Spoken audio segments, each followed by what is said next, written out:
तीसरा, वहाँ पर जो कीटों और नए रोग, मलेरिया जैसे रोग हैं, उनकी संख्या में वृद्धि देखी जा सकती है। बिल्कुल।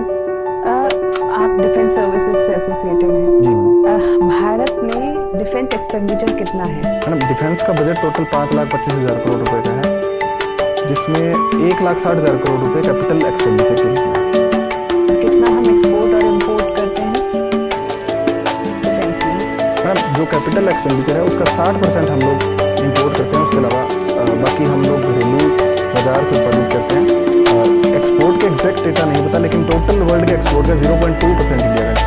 बहुत कम है। जी मैम। ऐसे कोई 3 तरीके बताएं जिससे कि हम अपना एक्सपोर्ट बढ़ा सकें।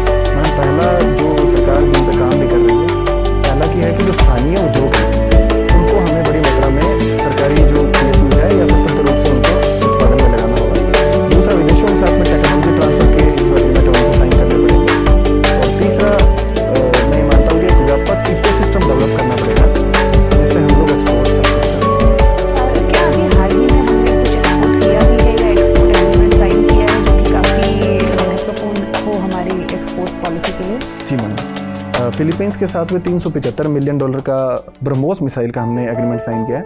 उसके अलावा आर्मेनिया के साथ में सवाती रडार का हमने एग्रीमेंट साइन किया है। बहुत बढ़िया। अच्छा, मुझे ये बताएं, आप तो बहुत सारे डिफेंस सिस्टम्स के बारे में जानते होंगे। ऐसे कौन से 5 वेपन सिस्टम्स हैं इंडियन डिफेंस के पास जिन्हें हम अपनी सुरक्षा का स्तंभ मान सकते हैं? मैम, आर्मी के स्तर पर बोलूँ तो T-90 टैंक और अर्जुन टैंक है, वो मेन स्तंभ है। उसके अलावा जो हमारी IMDB कार्यक्रम के तहत जो मिसाइल्स हैं वो दूसरा रक्षा का स्तंभ है। तीसरा, जो हमारी न्यूक्लियर सबमरीन है वो हमारी रक्षा का स्तंभ है। चौथा, एयरफोर्स स्तर पर राफेल विमान है, वो हमारी रक्षा का स्तंभ है। और पांचवा, जो हमारा रडार सिस्टम है जो कि दुश्मनों और अवॉक सिस्टम है, वो हमारी रक्षा का स्तंभ है। बिल्कुल सही। अगर आपका चयन हो जाता है, आपको एक जिले का, अपने ही जिले का DM बना दिया जाता है, तो आप महिला सशक्तिकरण के लिए क्या एकदम कॉन्क्रीट स्टेप्स उठाएंगे? मैं सबसे पहले मेरे ऑफिस से स्टार्ट करूँगा। मेरे ऑफिस के अंदर जितनी भी महिलाएं काम करती हैं मैं उनको प्रोत्साहित करूँगा और एक समिति बनाऊँगा जिसमें महिला सदस्यों को रखकर इस कार्य के लिए एक योजना तैयार करूँगा। उसके बाद में मैडम, मैं जितने भी SDM और BDO हैं उनके स्तर पर एक मीटिंग लूँगा और उन्हें अपनी योजना के बारे में बताऊँगा। सबसे महत्वपूर्ण काम मैडम मैं जो करूँगा वो ग्राम सभा के स्तर पर करूँगा। ये देखा जाता है कि ग्राम सभा की मीटिंग्स गाँवों के स्तर पर बहुत कम मात्रा में होती है। मैं खुद वहाँ पर कुछ गाँवों का दौरा करूँगा और कुछ गाँवों का वीडियो कॉन्फ्रेंसिंग के जरिए वहाँ पर वैल्यूएबल इनपुट लूँगा और वहाँ पर जो सरकार की योजनाएं हैं और जो कार्यक्रम है उनको इम्प्लीमेंट करूँगा। दूसरा, महिला साक्षरता के स्तर पर मैं जो भी सरकारी योजनाएं हैं उनके अच्छे से इम्प्लीमेंट के लिए एक प्रगति रिपोर्ट भी मंगवाऊँगा।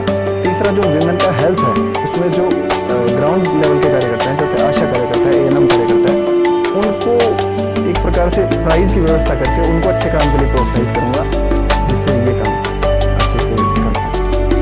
अगर एजुकेशनल एम्पावरमेंट और फाइनेंशियल एम्पावरमेंट से किसी एक को चुनना हो महिलाओं के लिए, किसे चुनेंगे? Madam, education empowerment, financial empowerment अगर एक को चुनना होगा तो एजुकेशन एक बॉडी बनाई है सरकार ने, national data and analytics platform. क्या कार्य करती है ये? चलिए एक सिचुएशन ले लेते हैं कि आपके सबऑर्डिनेट्स आपकी बात मानने से मना कर देते हैं और वो किसी भी तरीके से अपने स्टैंड से हिलने के लिए तैयार नहीं है, क्या करेंगे आप? मैडम, मैं सबसे पहले जो सबऑर्डिनेट्स हैं उनसे बातचीत का विकल्प अपनाऊंगा और उनसे उनकी जो नाराज़गी है या फिर जो वो मेरी बात नहीं मानते हैं उनके कारणों पे बातचीत करूंगा कि क्या कारण है कि वो मेरी बात नहीं मान रहे हैं। उनसे प्रॉपर कम्युनिकेशन करूंगा कि हो सकता है किसी कम्युनिकेशन गैप की वजह से वो मेरी बात नहीं मान रहे हैं। और अगर फिर भी मैं उम्मीद करता हूँ कि मैं उनसे बातचीत के द्वारा हल निकालने में सफल हो पाऊँगा। और अगर ऐसा नहीं हो पाता है तो मैं जो किसी सीनियर की जो रिटर्न ऑर्डर है मैं लिखित में उनको ऑर्डर दूंगा जिससे कि उनके लिए बाध्यकारी हो जाएगा कि वो मेरी बात।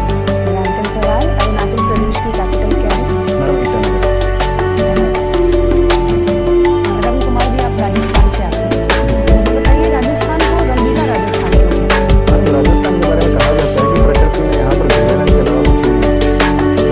राजस्थान वासियों ने इस चुनौती का सामना रंग बिरंगे चित्रों के द्वारा किया है। वहाँ के लोग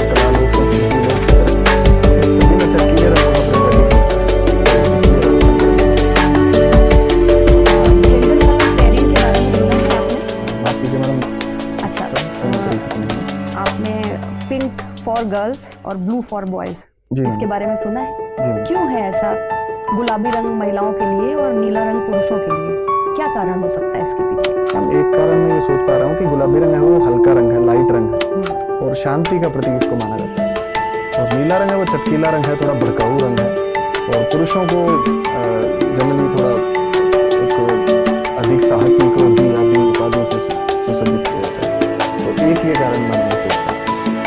तो अगर आपको एक कलर चुनने को कहा जाए जिसमें दोनों के गुण आ जाए, तो आप कौन से रंग को चुनेंगे जो महिलाओं और पुरुषों दोनों के गुणों को समाहित करे अपने अंदर?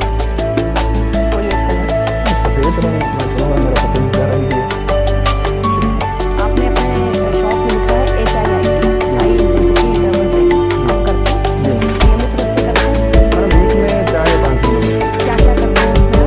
मैं बत्तीस करता हूँ, कमांडो ट्रेनिंग करता हूँ, उसके अलावा lunges, squats, jumping squats, running में मैं जनरली स्प्रिंट्स करता हूँ, उसमें 20 सेकंड स्प्रिंट, 20 सेकंड पेस, जो कि वाला टेक्निक होता है। रनिंग ये तो आप ट्रेनिंग पे करते होंगे।